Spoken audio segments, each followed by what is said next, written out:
Hay muchas señoritas que les gusta el romantón y a la hora de pagarlo se les condena al cobrador.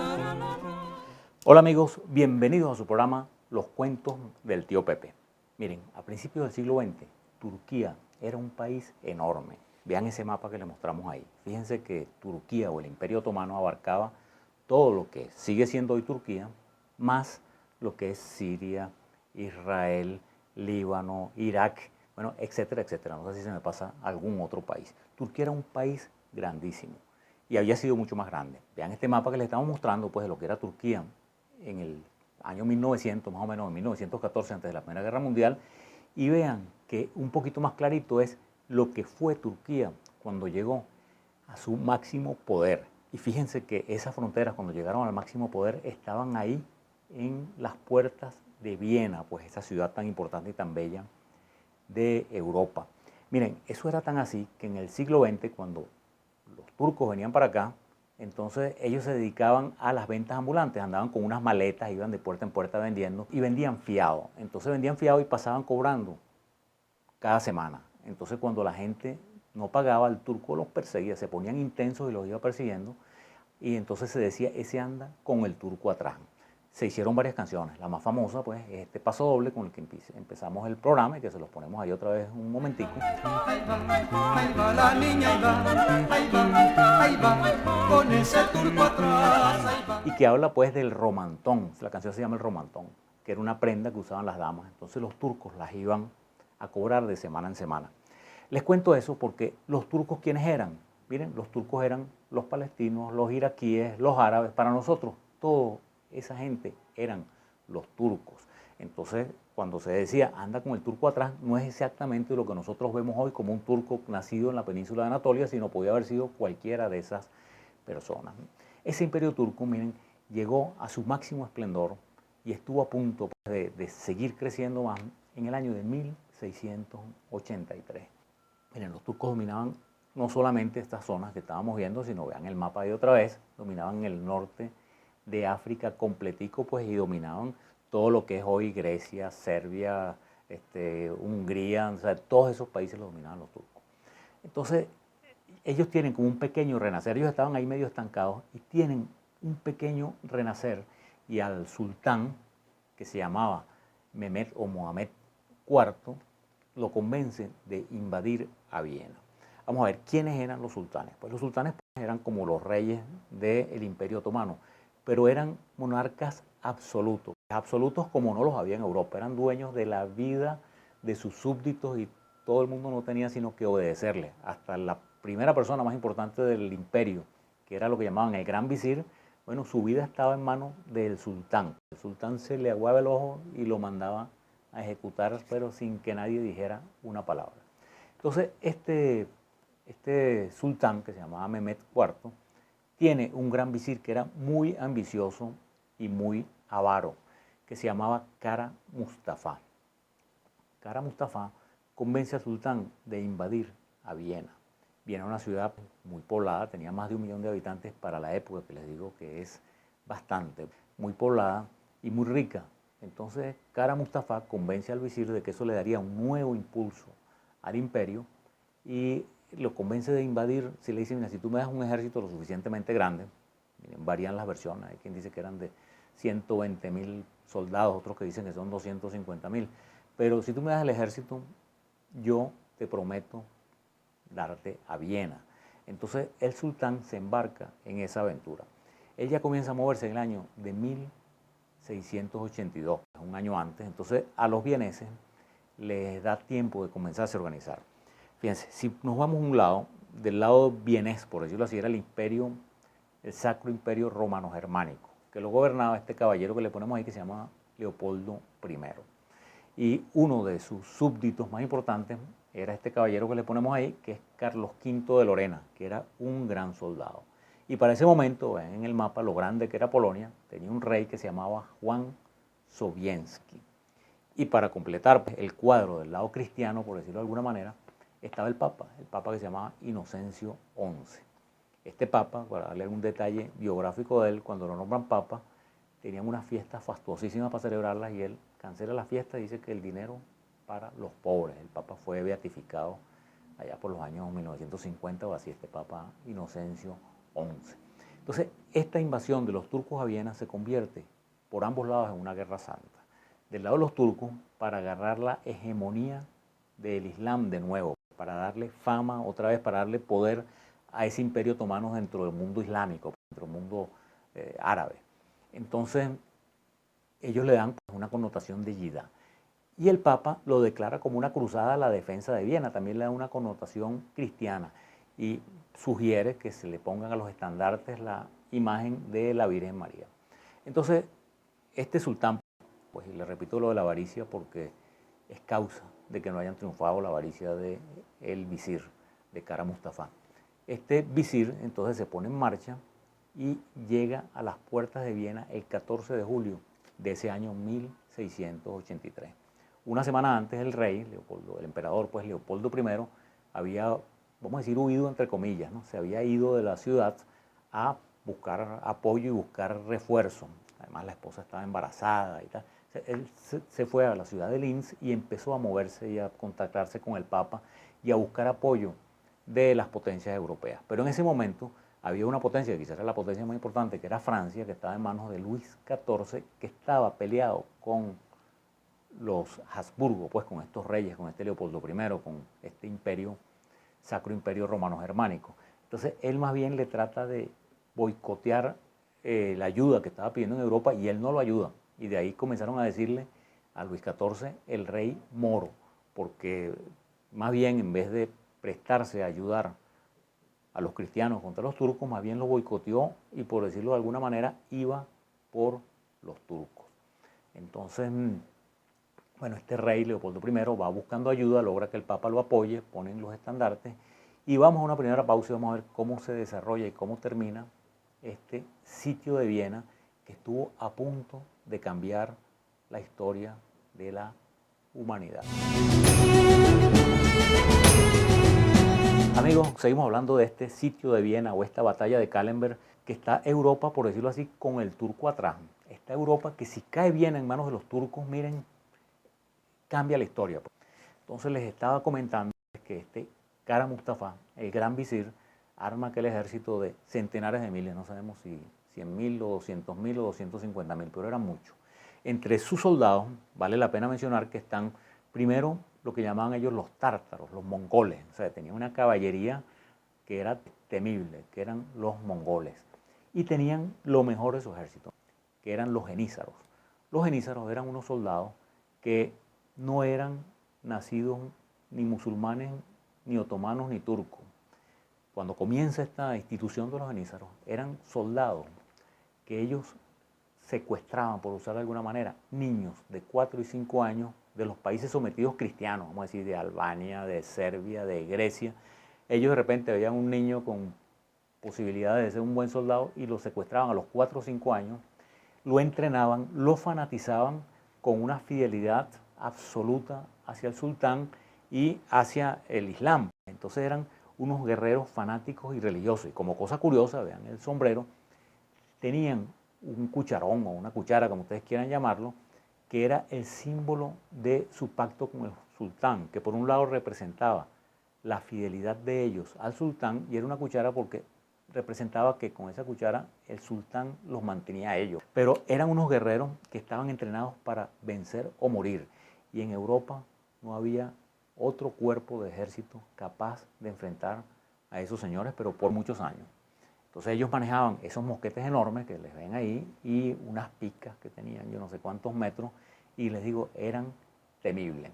Entonces ellos van avanzando, salen de Constantinopla, hoy Estambul, que era la capital del imperio, pasan por Edirne, que en el mapa Edirne era la antigua Adrianápolis, pues una ciudad griega que fue donde también hubo una batalla muy importante cuando cayó el imperio romano, que hablamos de ella, que fue donde los bárbaros derrotaron a los romanos.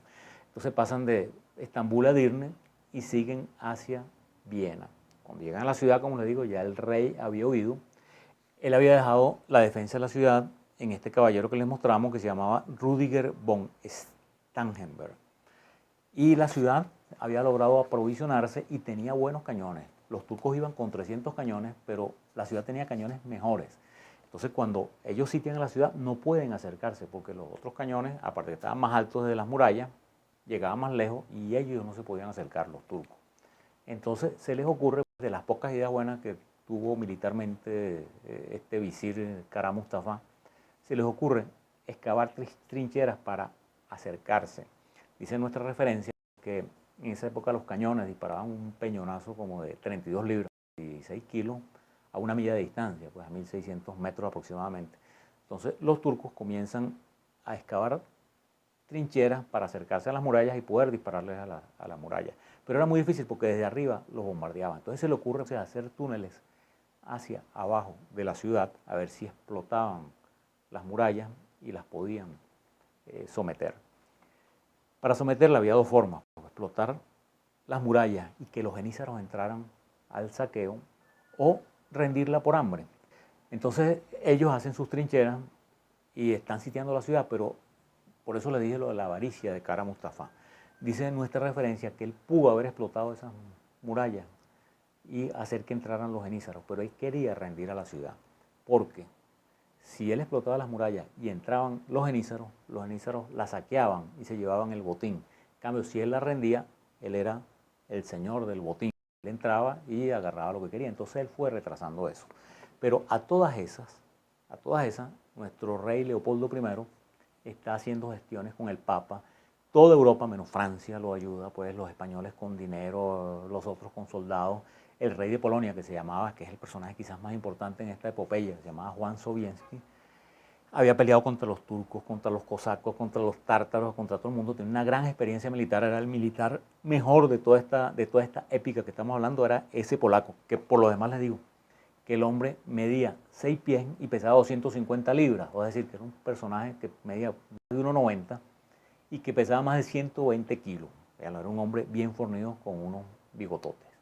Entonces empieza este rey a conseguir las ayudas, el Papa paga también para que consigan un destacamento de cosacos, el duque Carlos V de Lorena consigue 20.000 soldados entre los alemanes, que eran excelentes soldados también, y se van preparando para ir a auxiliar a la pobre ciudad de Viena, que ya está cerca de 2 meses sitiada. El sitio empezó el 14 de julio y estamos ya en los primeros días de septiembre.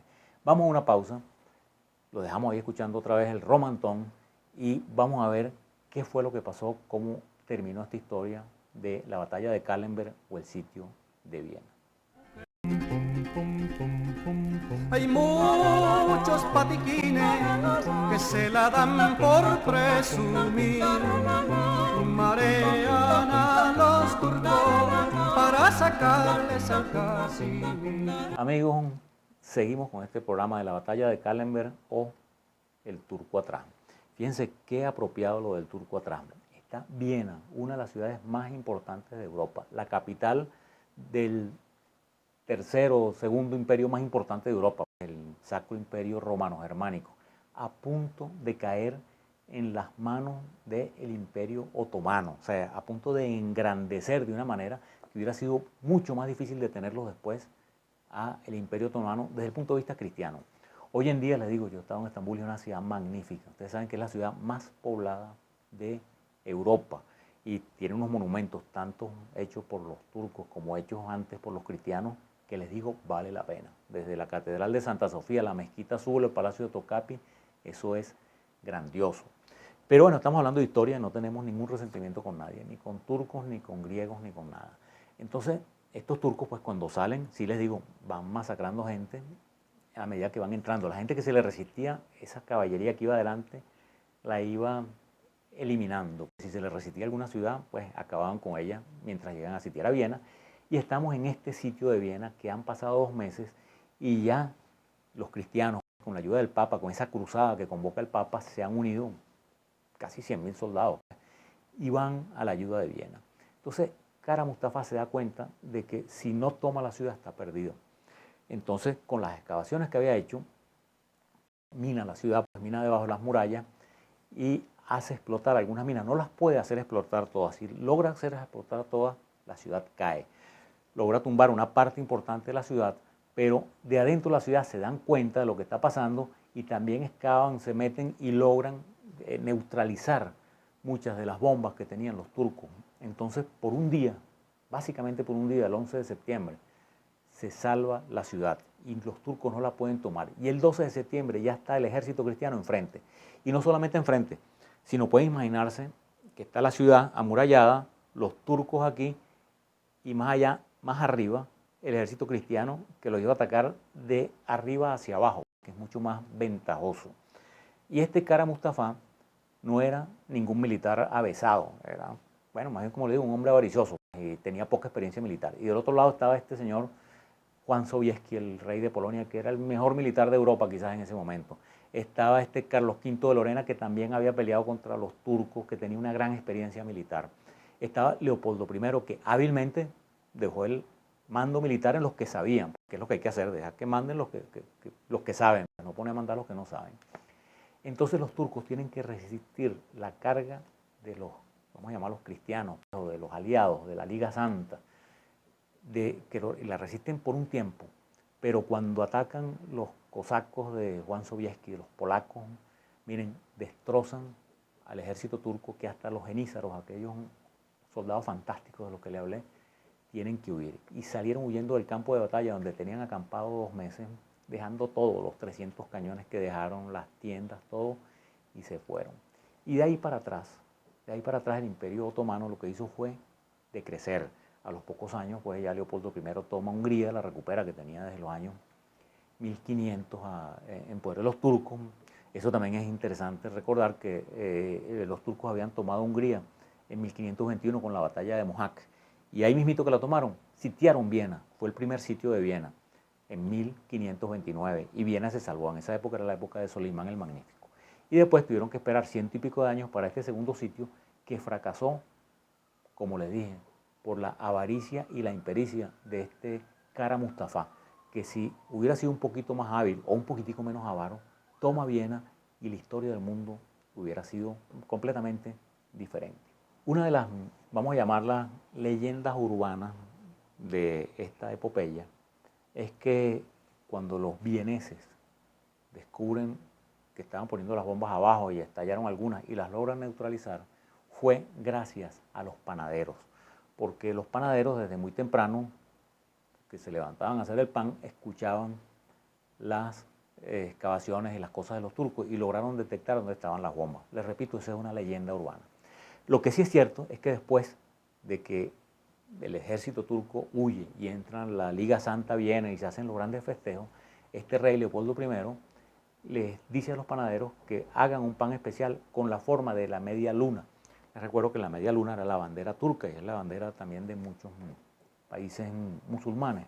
Entonces se hacen esos panecillos que tienen forma de media luna o de cachito, como le decimos nosotros, que son los que originaron al actual croissant.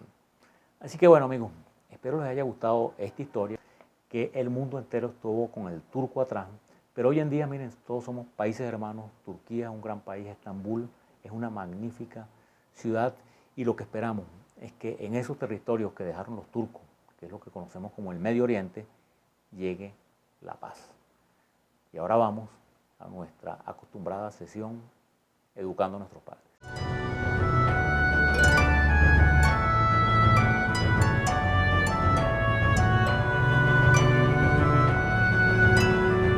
Educando a nuestros padres.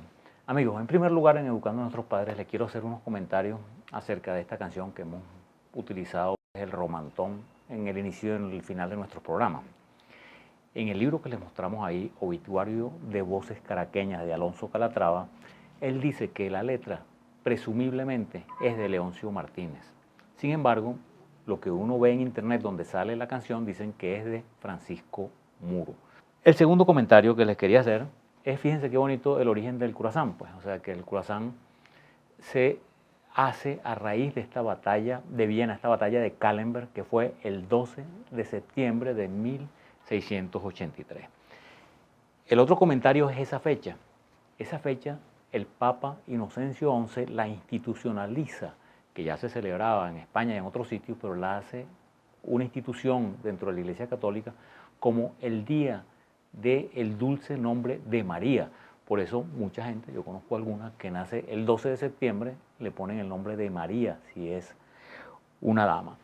Y el último mensaje que les quiero dar, fíjense que a esta batalla de Viena se le dio una connotación de guerra santa, tanto por el lado otomano como por el lado cristiano. Y yo creo que eso es un disparate. No existe guerra santa.